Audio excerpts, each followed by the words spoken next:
Cashew is one of Ghana's non-traditional exports. It could earn us $660 million annually, but the country is currently doing half of that amount. Today on Food Chain, we'll look at cashew nuts, the whole value chain from farming to processing, and looking at tapping into the export market. My name is Emma Davis. Please stay with me.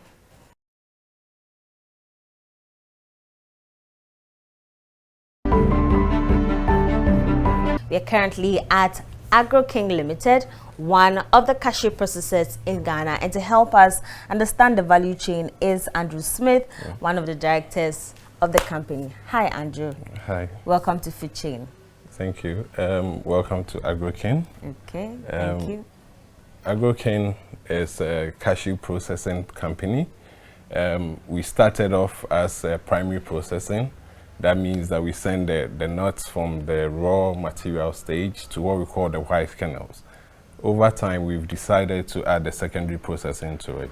And that means that now we do the complete processing to what you find in the shops, the roasted cashews. Okay, let's first start from where we are. Where are we? So currently we are at our warehouse where it all begins. Sourcing of raw cashew nuts is the most important when it comes to cashew processing. We at AgroKing currently does most of our sourcing through the Volta region area, even though when it comes to production in Ghana, we know the majority of the raw material comes from the Bono region area. So we, being down south, we made a conscious effort to try and support the hard work of the farmers in the Volta region and the southern part. Okay. So that's where we have our raw material being sourced from, majority of our raw material. When it comes to our warehouse, like you can see, we need to store them in jute sacks because then we have to source for the whole year before we can even start production, because cashew is a seasonal crop, and then by April, May, you know that most of the purchase has been done, and then it turns out to be difficult to get good quality raw material. So once we source them, we bring them into our warehouse like you have here, store them here throughout the year, and then process gradually. Currently, processing capacity, installed capacity is 1,000 metric tons. But this year, we have, as part of our plan, to process 700 metric tons. Why the decline? It's not a decline. It's an issue of what we want to put out in the market. And then also, it's to help us to train new staff. It's rather unfortunate that in the Ghanaian cashew sector, when it comes to processing, there isn't so much expertise when it comes to the labor force.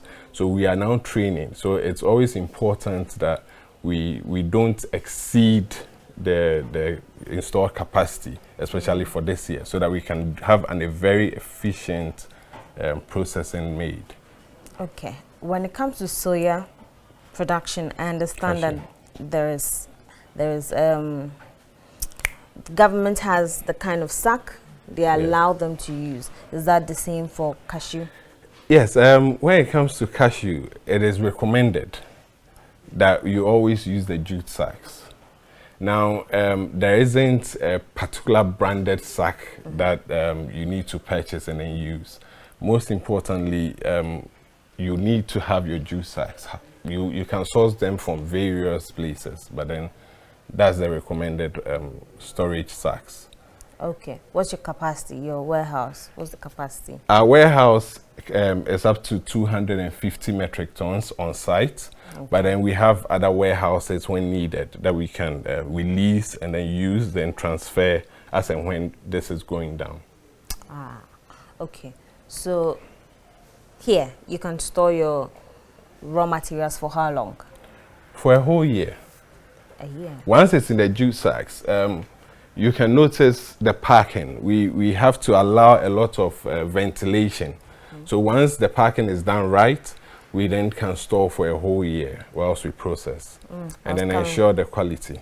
Okay, I was worried about the moisture content, you know, rains, the heat and all that. How are you able to sustain it? Is it just knowing how to package them that helps you preserve them? Again, before it goes into these sacks in our warehouse and before it comes from the farmers, first of all, the farmers that we work with, we've over time trained them on the moisture level that's acceptable by us. So they ensure that once it's harvested, they go according to the good planting practices to make sure that it attains the right moisture. They dry it well, it attains the right moisture. They make sure they do their pickings to take out any bad cashews from it, any other foreign material comes out, and then it's brought here. When it comes here, our warehouse manager also does his test. We do our QL test, which informs us of the quality and then the possible outcome when we process. We also do our moisture level test before we store them. Now, there are instances where you have your raw material come in and then you check your moisture level, and then it's above what we will recommend that we store. For that reason, we have a team that dries it further to bring the moisture level to the acceptable moisture level we need before storage. Once that is done, our warehouse, we constructed it for that purpose. So there's a lot of ventilation around to ensure that we don't have heat and moisture being built up in the sacks. Again, the juice sacks, unlike the nylon sacks, gives a breathing room. So we are able to really manage the moisture level, which can be a killer. Once your moisture level goes up, you run the risk of losing all your raw material. With all these processes you've said, I read that along the cashew, value chain, 3 things are important: good agricultural practices, good manufacturing practices, and hazard or safety practices. So far, what you said, I've categorized them into good agricultural practices and manufacturing practices. What can you tell us about the hazard and safety bits? Okay, so the hazards is where I started from when I said we have trained the farmers to take care of all the foreign, at least to a minimum accepted levels, to take care of all the physical hazards that you can have, the foreign materials in it. Now, for it to be biologically safe, we need to get the moisture level right. Because then if we put in a higher moisture leveled cashew nut into our warehouse, we run the risk of it getting moldy, which then brings about biological hazards because it affects the nuts. Within the chain, once we go through the processing chain, you realize that at every point, there are instances where we take care of those hazards. Okay. What's the size per bag? So this is for us, when it comes in, we prefer it being an 80 kilo per bag, which is about the standard. Okay. 80 kilos per bag. Now, for our processing, once we are done with the calibration, which we'll see, we pack it at 75 kilos. There isn't any, let me say, literature to packing it that or any recommended. It's our own personal packing and then our own production plan. Because we steam a certain volume and it makes it easier for the workers to account for what inputs they are sending to the steaming end. From the warehouse, what next? So from the warehouse, we come to our calibration unit.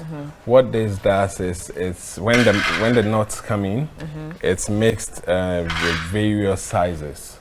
So our calibration unit basically sorts it out into sizes to make production more easier. Because we have machines that we need to set to be able to cut each size perfectly so that we get our holes. In cashew production, once you are turning out pieces, then you're losing value because the whole nut carries a lot of value. So calibration is very important for us. Again, when we spoke about hazards, there's another area where we take out the physical hazards, like dust and then small stones that might have escaped the farmers. I know most farmers now in Ghana, with the help of education and training, are doing very well when it comes to how they handle their post-harvest crops. But then occasionally, sometimes you have some farmers that, because we buy with weight, I mean, they try to, outsmart you, and it allows some of these hazards to be in. For now, this year, thankfully, I think the education has gone far. Previous years, we used to have that, but now the nuts that came, we recorded a very low percentage of dust and then foreign material. So this separates into sizes. What you are holding now is what we call the 22, the size 22. Okay. And then what I have in my left arm is the very small ones. Sometimes these ones are very difficult to process. So they come in at the last bit. Okay. Here is the mixed one. So once this goes into our calibrator, we end up with 5 different sizes from what we call 17 to 25 plus, the very huge ones. Oh, okay. But how do you come up with the measurements? 17, 25? Okay, so the machine is built to separate it that way. Okay. So the grading sizes of the machines are built with those numbers. It refers to the millimeters of the head of the cashew. Oh, that's okay. this part. Okay. Yes. Okay. So it goes through It this? goes through this, and then it discharges as it goes along. Okay. It discharges, separates them into sizes. Okay. Then from there, where do we go to? So from there is where we pack into our 75 kilos. Okay. So it goes to what we call the steaming. Okay. And that is just by beside our calibration unit. But after we calibrate our nuts and then we get our sizes, depending on the production plan for that particular week or month, we release the nuts from the calibration end to our steaming end. Now what we do here is that we build up steam to a certain pressure, and it's released into the cookers, basically in layman's terms, to cook the nuts, the raw cashew nuts. Reason being that cashew has a liquid in, which by literature is called CNSL. That's cashew nut shell liquid. Now, that liquid is a bit acidic. So in an attempt to shell it, that's to crack the shell and have your kernels out, the edible part out, you might end up contaminating the nuts. What the steaming or cooking does is it helps to lock that CNSL, the liquid, inside the shell, so that once we shell, we're able to get a clean cut and a cashew kernel that's uncontaminated. What we have here is our boiler. This is where we generate our steam.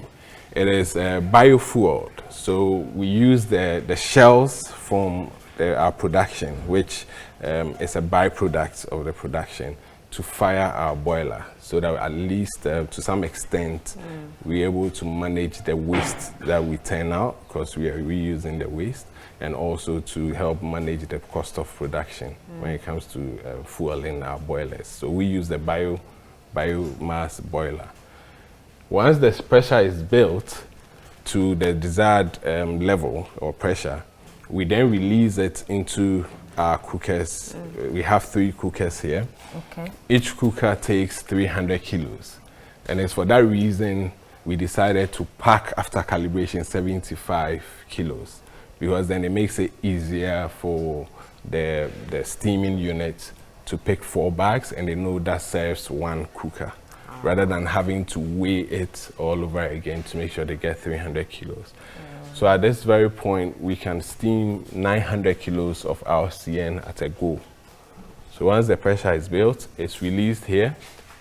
Depending on the moisture level, the size of the cashew, the time is given for steaming or for cooking. So each size, each moisture level has a different time. Oh, wow. Okay, so let's say the very small ones. So the very small ones, we tend up to extend the time a little further, mainly because the small ones tend to be more compact when it goes into the cooker. And for that reason, you might need a lot of time for the steam to fully penetrate, or because obviously 300 kilos of the small ones will be quite a number than the bigger ones. So you need some time for the steam to fully penetrate the cashews. Do you have a certain degree you look at to steam them? Yes, so again, depending on, we analyze the raw materials that come. Sometimes some regions have cashews with very thin shells, and Volta region has cashews with very thick shells. So depending on where the nuts come from, we will then use the pressure, the desired pressure, to steam it. We usually run a pressure of between 7 to about 9 bar to steam. After steaming? So after steaming, what we do is we need to let it cool. Okay. Cool, because steaming introduces some level of moisture through the saturated steam. So we need to let it cool and then return it back to a desired moisture level for shelling. So after steaming, all the nuts go into what we have here, our silos for cooling. Again, depending on season, depending on the weather, depending on the moisture level you steam, we can let it rest for 48 hours or 24 hours. It all depends. It's a case-on-case basis. It's not, we don't run one method throughout. So it's a case-on-case basis. But then we let it cool between 24 and 48 hours. Okay. We are in the dry season now. So how many hours? So we experienced, so now it goes for 24 hours and then we can shell. Mainly because our raw material is quite dry. So it doesn't need to rest for a longer time. Within 24 hours, it could be ready for shelling. Okay, so once it's cooled, then it's released and transported to our shelling floor, where the shelling happens. So this silo basically ends the whole process within this unit. Okay. And what's the capacity? So this is a 3-ton capacity silo. Righty. And you have two of these? We have 2 of this. This again was fabricated by us in-house. So we are currently fabricating a 3rd one to give us enough to run the week's shelling. Because steaming, resting, once you have enough silos built, it means that at every point you have raw material ready for shelling. You wouldn't need to wait for 48 hours. Assuming we had to wait for 48 hours, 3 will mean that 48 hours we'll have nuts ready to be shelled. From the warehouse, this is the next stop, right? Yes, so this is our shelling room. Okay. This is where we separate the shells from the kernels. The kernels of the nuts is the edible part of the nut. So we do the separation here with these machines. Those are the shelling machines you can see us walking by. They cut the raw cashew nut into 2, and then out comes the kernels. If I touch on this site, I can see you're big on, PPEs. Yes. My hair, the gloves. I took off my earrings, my jewelry, and all that. Why? It's cashew nuts. Yes, it's cashew nuts. But then at AgroCan, we believe in making food safe. Okay. And then it is very important to be able to eliminate all the possible hazards that could occur to make the food potentially unsafe. And for that reason, we take pride in making sure that every staff that works in here, has the right PPEs on and is going by the right protocols. At the end of the day, it's the consumer that we want to ensure that when our product gets onto the market, I mean, it will not serve us well to have one of our cherished customers falling ill because of something that we didn't do right. Okay, so how long does the process take in this facility? For the shelling unit, we shell the whole day. The entire process takes up to about 6 days for one batch to come out. But for the shelling process, we do our shelling the whole day based on the plan we have for the day. So what's your plan for today? Yeah, so on a daily basis, we do up to 3 tons. 3 tons. 3 tons. 3 tons. That's 3,000 kilos. Okay. Yes. for us to be able to achieve our target of 700 metric tons by the end of the year. So we do a daily shelling of 3 tons. 3 tons. 3 tons.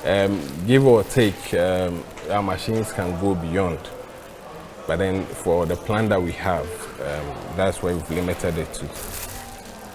Do you pour the cashew here? Yes. So over here, we have the hopper of the machine.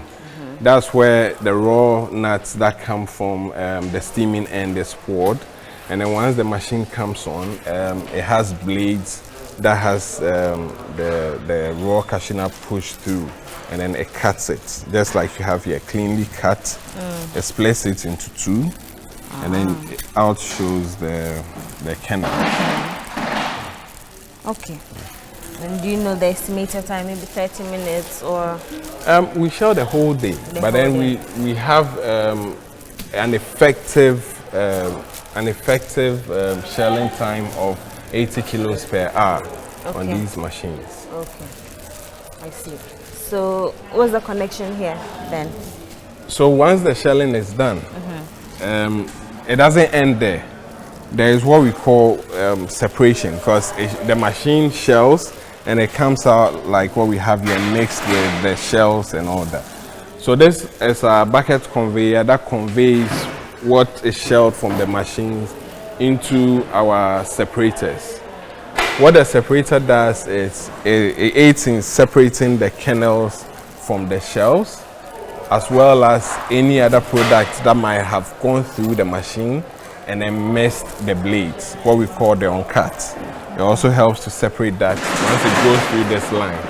It helps to do all that separation.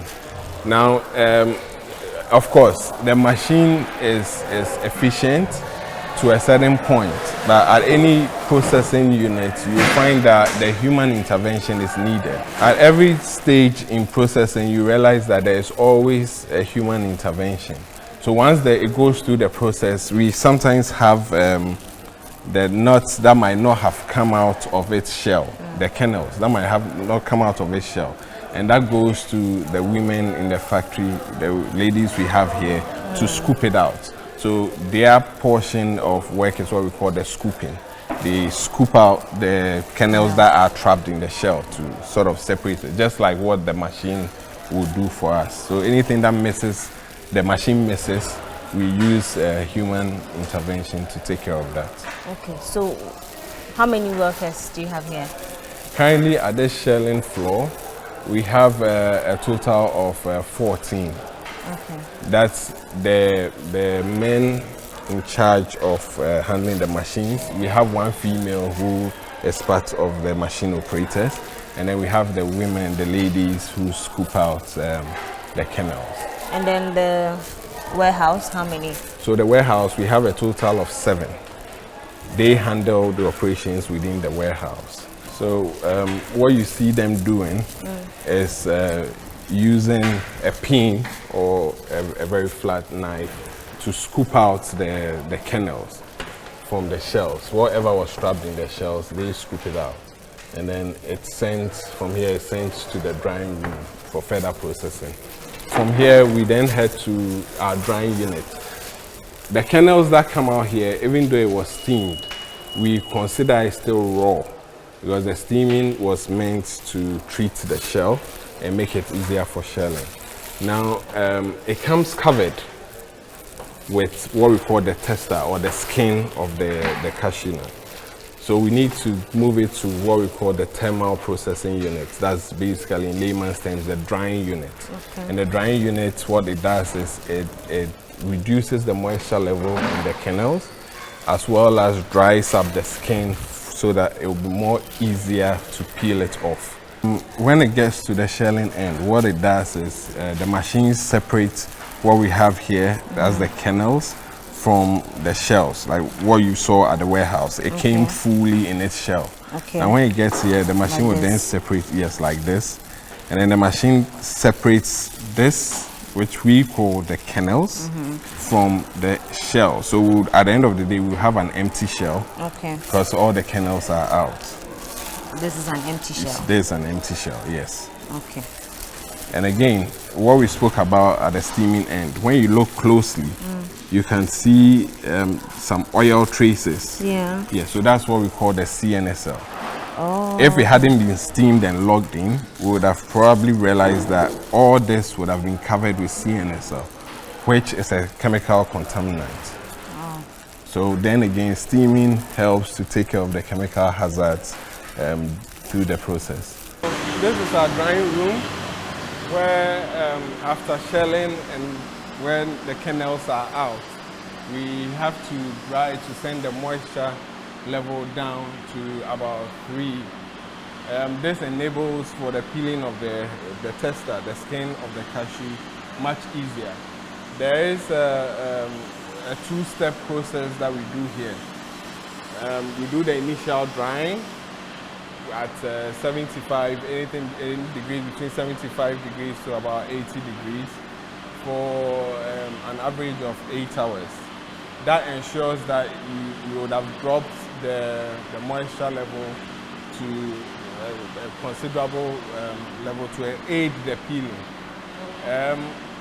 By doing so, you also retain the color of the nut. You know, when you go through the process, what comes out at the end, especially when it comes to the export market, is what we call the white kernel. The name comes from basically the color. It has a creamy color. Now, the ovens are purposely meant to dry, not to roast. The moment you roast it, the color changes to more of a golden brown color.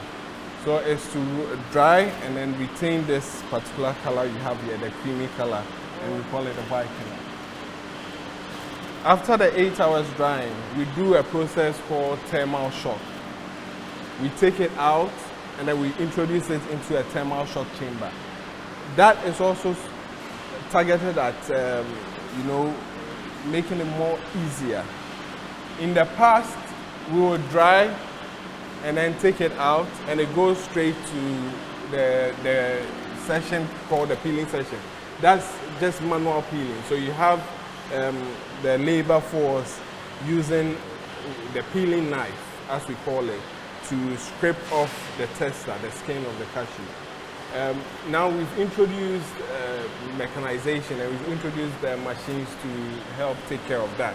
And for that reason, we need to make sure that as much as possible, these kernels are treated to the point where the machine becomes efficient.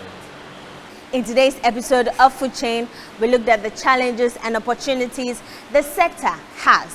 My name is Emma Davis, and thank you for watching. See you same time next week.